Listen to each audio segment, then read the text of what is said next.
পাতলা হেয়ারের উপরে একটা কাটিং। দিদির খুব পাতলা হেয়ার, দেখো কাটিংটা কেমন লাগছে।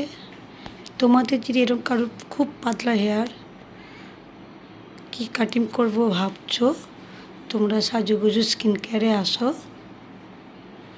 পাতলা হেয়ারের উপরে কাটিং করা হয়।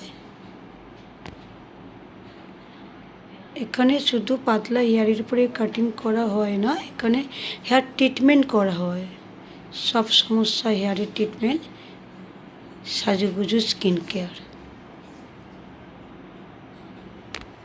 ভীষণ পাতলা হেয়ার, ভীষণ পাতলা হেয়ার।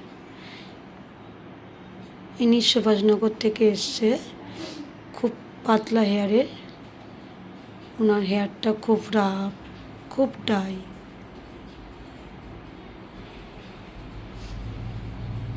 দেখো তোমাদের কেমন লাগছে, তোমরা কমেন্ট করে জানাবে কিন্তু।